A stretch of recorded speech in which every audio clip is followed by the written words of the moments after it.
I just finished making this adorable princess sock doll on my Sentro 22 needle circular knitting machine. It will also work if you have an Addi 22 circular knitting machine. I'll show step by step how I make this. This will be part 1, so hit that like and follow for part 2. To get started, we're going to cast on. If you have followed me, you know I have issues with my 22 Sentro circular knitting machine that the gears pop and skip. I have found one easier fix is to cast and crank the rows backwards. And so that's what I'm doing here. It seems to make it, it's not perfect, but it does pop and skip less. So I start at my black needle and then I go over and under each needle one time around. And the first time to cast on backwards, it kind of messed with my brain a little bit, but I did get there. And then we're just going to crank the rows once we get back to our first needle here. I'm going to put it in the yarn holder, and then I don't put this in the tensioner at all because this yarn is a little bit on the thicker side, and so the machine is a bit more finicky when it comes to yarn as well. And for the hair, I'm using yellow, and then I'm going to crank 10 rows. And I like to start and stop my rows all at that black needle. So once the hair's done, I remove that yarn. I have it on the left side of my black needle. I just like to keep it consistent. And then I'm going to add on now the yarn for the face. And again, I put it on the left side of my black needle and then into my yarn holder. Since I went a little bit past, you just want to make sure that yarn is catching underneath that needle if you accidentally do it like I did. And then for the face, we are going to crank out 10 rows as well. Once our face is completed, you're going to take your yarn, cut it, and then also put it back into the middle of your machine. And now we're going to do the torso with the dress color. I'm using this yarn from Premier that's called Twinkle. It's really soft and it also has a little bit of a shimmer to it and sparkles. I don't know if you can see that in the video, but it's really nice to work with and the machine seems to like it as well. And so for the torso, I am going to do 12 rows. Once the torso is done, now we're going to do the legs. For the legs, I also crank 12 rows and I'm using the same yarn as I used for the face. And this is the Big Twist Value brand yarn for the hair and the legs. Once the legs are done, put that yarn back into the middle of the machine, and now we're going to do the shoes. The shoes, I chose the Caron Party yarn, and it has a little bit of silver shimmery in it as well. And this is the gray color, and we're going to do 10 rows for the shoe because this is going to be a double layer, so the filling doesn't come out of her. So this is 5 rows each for both layers. So just do 10 rows in total. Once our shoes are done, now we're going to work backwards and going to do the legs again. So I'm going to take that same yarn that I used for the legs and do an additional 12 rows because this is the second layer now. And so once the 12 rows are done for the legs, we're going to do the torso again. So the torso was another 12 rows. Again, this is for the second layer. So I'm using the Premier Twinkle yarn, same as what I used for the first layer, and do 12 rows. And now we're going to do the face again. And again, this is the Big Value Twist brand yarn, and it's going to be 10 rows.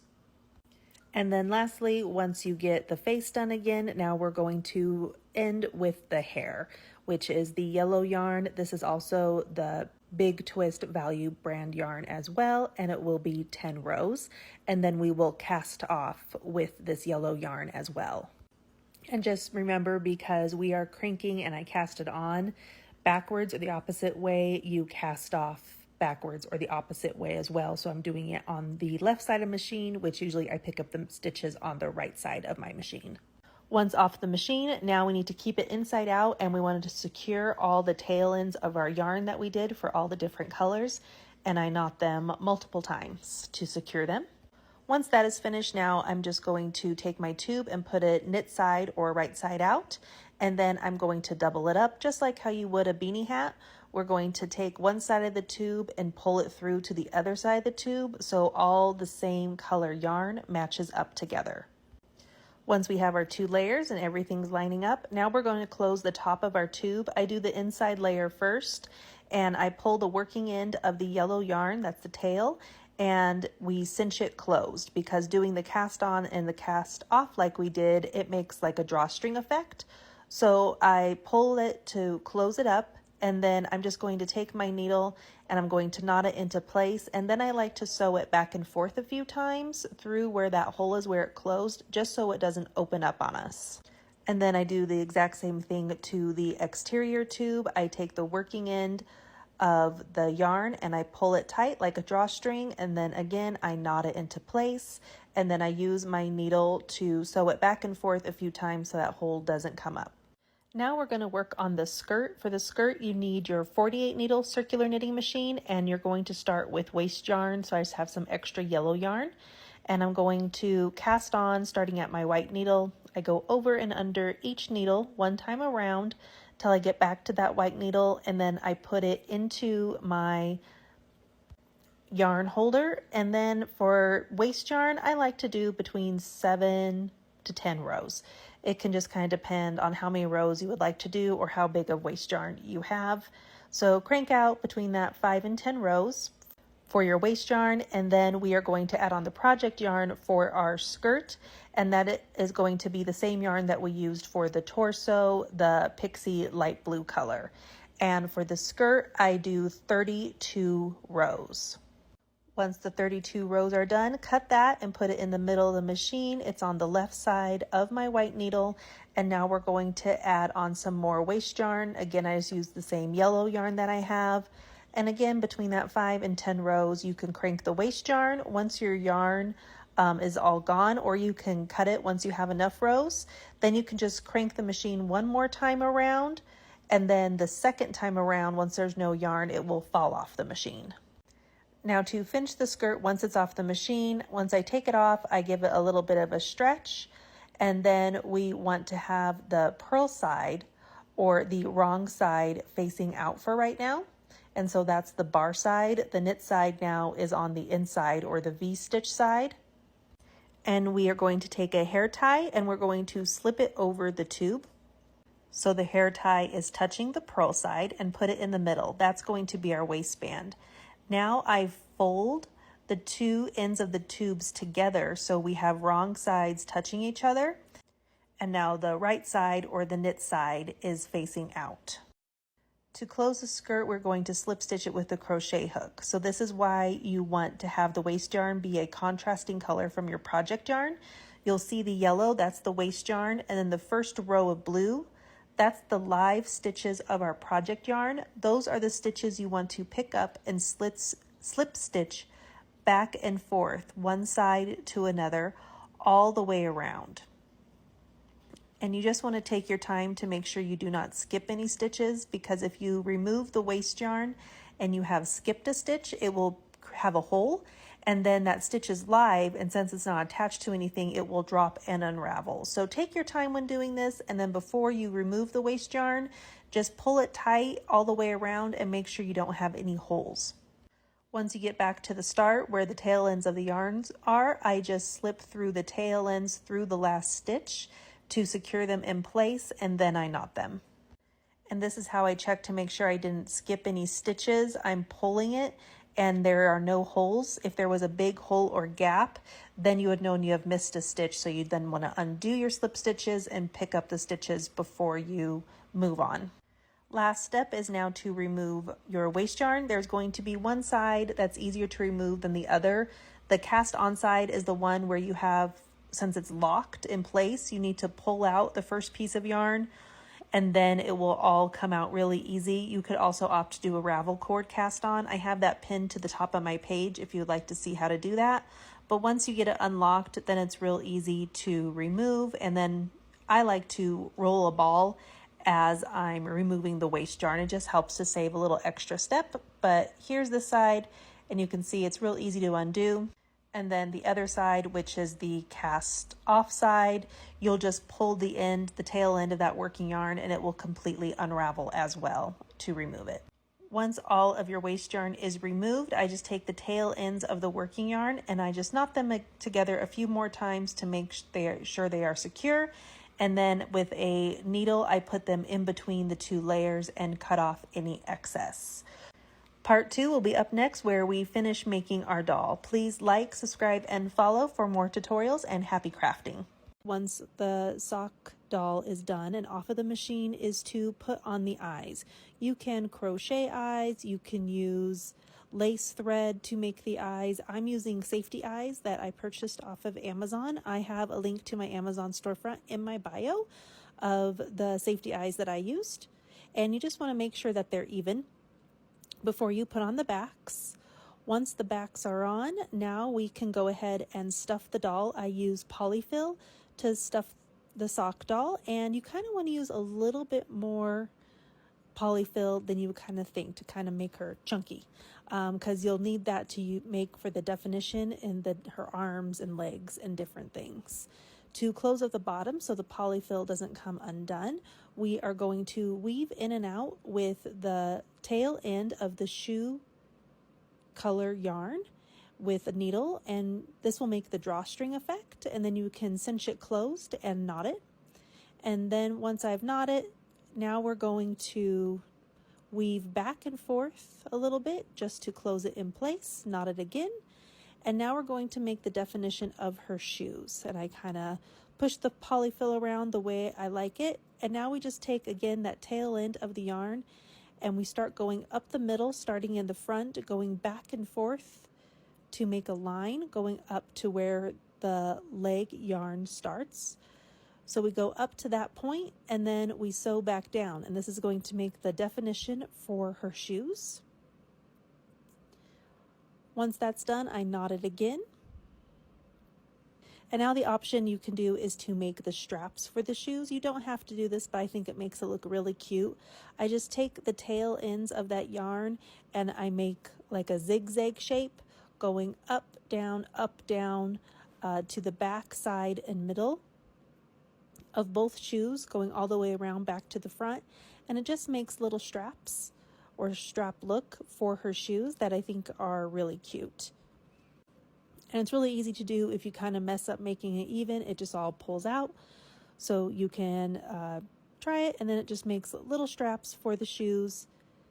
And I like putting the points higher on the side and the points go down like a V to the middle of the shoe to make her straps. Any extra yarn I pull through and cut off any extra. Now to make the definition for her legs, you're going to take the same color yarn that you used for her legs and pull it through and leave a little tail end on the back, and you just start doing the same thing. You work up the middle, starting at the middle of the shoes where you sewed it together, go up to her torso, and then sew back down, and this will create the definition for her legs. And you kind of want to pull tight so it creases that polyfill, and then if you leave a tail end of the yarn when you put it on, you'll be able to tie it down together. Next, I put on her skirt just to see where I want to make her waist. And so it's a few rows up from the bottom of where the leg and torso yarn go together. And then we're going to do the same thing like we did with the shoes. To cinch it closed, you weave the same color yarn as the torso in and out and all the way around. And then you pull it tight to create a waistband effect. And then I just knot it, and you can hide the ends inside her body and cut off any extra. And now I'm just taking the tail ends of the working yarn. It's been knotted and I cut it off, but there's her waist. Now we're going to do her neck, and I take the same color as I did for her face, and we'll do the same thing again. We're going to take some extra yarn and start weaving it in and out all the way around till we get back to the start, and then pull it tight together and knot it in place. And I like to knot it down, and then you wrap the yarn around her neck a few times and pull it tight again and knot it again to create a really nice definition for her neck. And now for her hair, we're going to do a little bun. Take the tail end of the yellow yarn and do the same thing. Weave it in and out and all the way around. And then you're going to pull it down tight and knot it just like you did for her neck. And I do the same thing. I cinch it down and I knot it, and then I wrap it around a few times and knot it again to create really nice definition. And at this point, she's starting to really come together and actually look like a little doll. And then again, after you knotted and secured down that yarn, you can just put the ends through and cut off any excess of the yarn. Now we want to do her arms. I'm going to use the torso color yarn, pull some through, and then once again, we're going to start weaving it in and out. I start down at her waist, and you want to go over a few stitches, and then you want to go not all the way up because you want to create a shoulder and arm effect. So you kind of go up to where you think where her armpit would be, and then start sewing back down again to create that crease. And then you also want to make sure there is some polyfill in between where her torso and arm would be, so you can create that bump and that look. And then you're going to do the other side and just start and stop your yarn at the same point so her shoulders are even. And then once you've knotted it and got it the way you want, you can always do more stitches up and down to create more of a definition. But then you just knot it and secure any ends, and you can push them through to the inside for any extra as well. Now for her necklace, I had some of this black yarn. It's the Big Twist Value brand yarn that has some silver in it as well that gives it a little shimmer. And I just wrap that around her neck a few times, tie it in a knot, and then I just weave in the ends, put it in between, and cut off any excess. Really easy to make her necklace. And now for her like headband look that she has, we're just going to wrap some of that same yarn that we used for her skirt and her torso. We're going to wrap it around like a little headband around her bun and do the same thing like we did with her necklace. Knot it down a few times, and then you can push the ends through the inside and cut off any excess that you might have. Lastly, for her mouth, this is optional. I used some Big Twist Value brand yarn in a pink rose color that I had that was left over, and I doubled it up to make it look like she had lips, to make it a little bit more pronounced. I just put it through the back side, through the front, and then over, and then back again. And then I just used my needle and a crochet hook to kind of pull it out the way I wanted. And then once again, we're just going to knot it all down on the back side where I pulled it through, and then we'll just push in those tail yards in between inside her head and cut off any excess again.